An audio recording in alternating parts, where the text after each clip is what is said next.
Afternoon, folks. It is a sweaty Sunday, and you should be getting this email tonight. So, the weekly video for the Fortify prescription. We're talking this week about the conditioning day that both programs have got. So, Revitalise and Build. You both, on the second day of training in this cycle, will be dedicated to doing sustainable conditioning work. So, essentially, getting out of breath and building our cardiovascular system. But there's so much more to it than that, and I wanted to dive into that a little bit today. So both sets of people have got slightly different conditioning pieces. On Revitalise, you're doing an EMOM structure piece all the way through this cycle. And those EMOMs are designed to give you a lot of structure around your pacing and the pace you're going at and how to put that together. Those of you who are on Build, we're doing more interval style training. Both have the same aim and they're just different tools. What I want to talk about today is how we pace these pieces of work to get the desired effect. And what is the desired effect? Well, the desired effect is, for health, we want to have a healthy cardiovascular system. So that means getting our heart rate up. If we were just focusing on pure health, it is arguable as to whether we need to do work that is this hard. There is a school of thought that just zone 1 and zone 2, so very easy conversational cardio for longer periods of time is all you want, all you need really.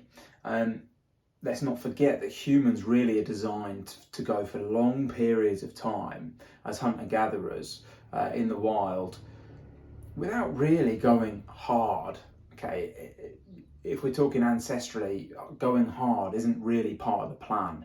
Maybe once in a while we might have a bit of excitement, but we're not really going hard. The way we would hunt prey is by basically running them into the ground over days, potentially, at a very steady pace. So anyway, I digress. We're going at a moderate pace on these. So the aim is to develop our cardiovascular system to keep fit, okay, and for health to look after the cardiovascular system, to exercise it.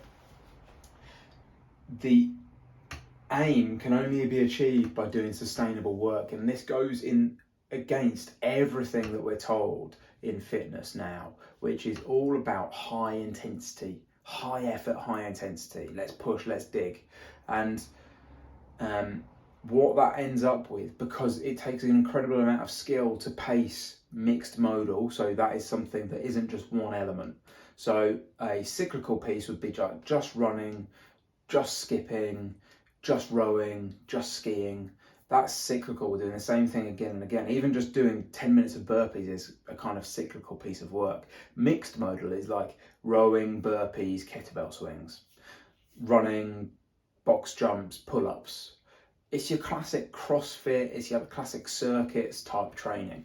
And that is what we're delving into here.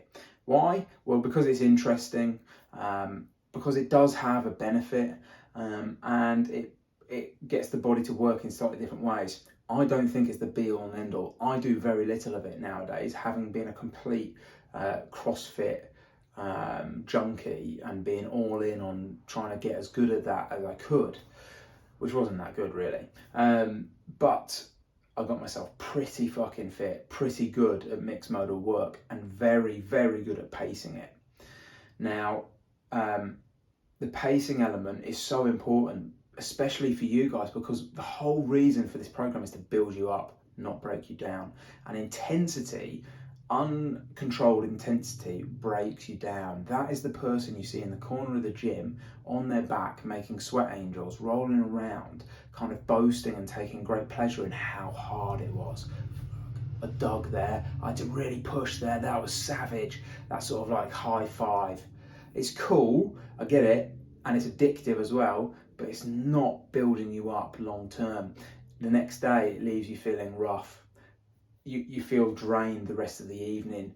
You struggle to get motivated for your workouts long term. And what happens, and I've seen it from running a gym where people wouldn't pace it, even though it's all I banged on about, is people will be on this steep progression and then they sort of plateau off, and then actually they start to regress if all they do is intensity, because it's just not sustainable. We're not designed for it.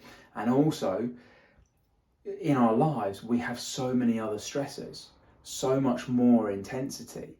So that stressful meeting you had at work today, that mortgage bill, which is just going up and up and up with inflation, that young family you've got, that stressful relationship you're trying to build or repair or whatever it is, even that person who cut you up in traffic this morning, these stresses add up, and our system views them exactly the same as a hard workout. You might not get out of breath, you might not have Fran lung, but it views it exactly the same, and we have to recover from all of those stresses. Add in then poor sleep, a caffeine addiction, maybe drinking alcohol at the weekends or in the week, poorer food choices, and people nowadays have a lot to recover from. Now, what we want from these sessions is pacing work, okay?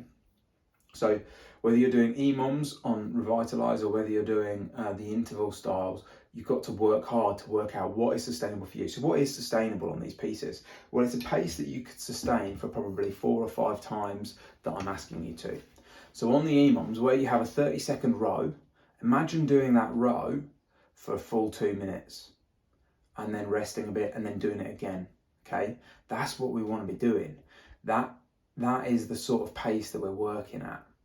So it should be challenging and it should be stimulating for you, but it should not be. Essentially, can you walk away from the session at the end of the day feeling like you've got another 5 or 6 sets in you? That's what I want you to ask yourself. And how do you create that feeling? Well, basically, it's by going a ton slower at the start than you think.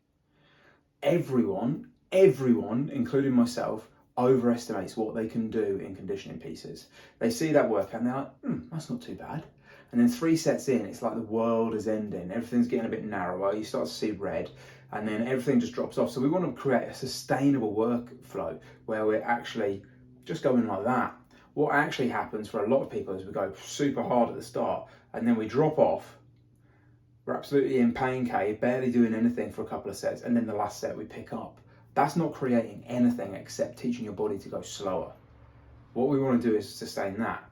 And then the week after, we sustain it a little bit higher, and then a little bit higher. Over years and years of work, you actually create a pretty good fitness base. It just takes patience in terms of people wanting to look better naked, in terms of wanting better health. Sustainable work is the absolute key to your conditioning piece, and it's the piece that no one talks about in any gym because it's not exciting and it's fucking hard to do. You basically have to hold yourself back. So on the intervals for build and on the row piece for the EMOMs, that's where you can really do harm in terms of the row or the cyclical piece that's in that work.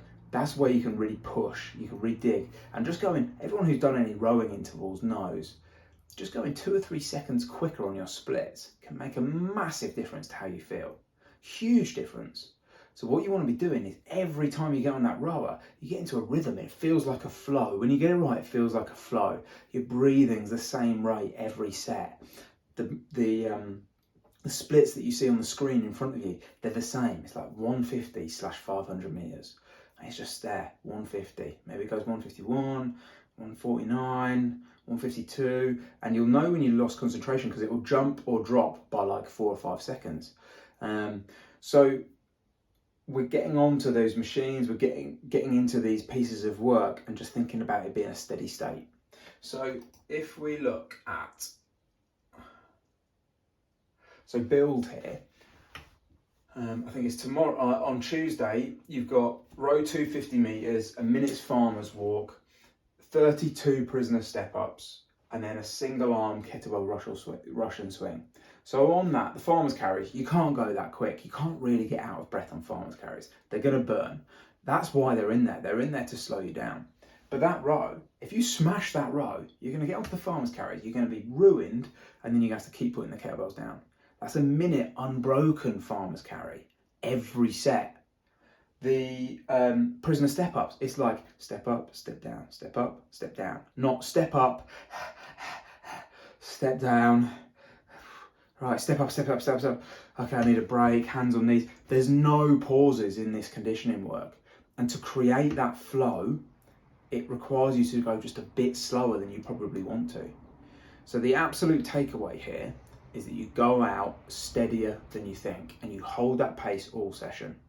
The week after, if it was too easy, you can go a little bit harder and you start to learn. And every movement's different for different people. So someone who's taller with longer limbs might find wall balls pretty comfortable. Someone who's shorter with shorter limbs is going to find wall balls fucking hard work.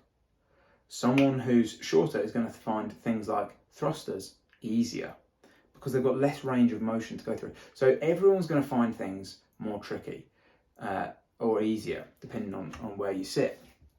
Likewise, if you've been running for decades, you're going to find any running workouts pretty easy to pace. You just know internally, right, 400 meters, 10 times. I just know that I need to go at this pace for this to be a good workout. And you'll come in and it'll be like 1 minute 5, 1 minute 5, 1 minute 5, 1 minute 5. And you see that pacing, and that, to me, that is so much more impressive than someone rolling around on the floor crying because the workout was so hard. That is so much more impressive. That, to me, is someone who's taking their fitness and their health seriously and actually wants to progress. So if you want to get fitter and you want to stay healthy, this sustainable conditioning work is so, so important. If you've got any questions about the training that I'm giving you, and if you've got any suggestions or anything like that, please do feel free. Drop me an email, drop me a line.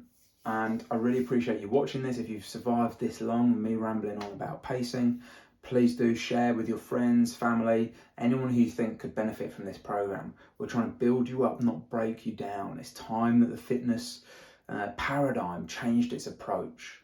Thank you.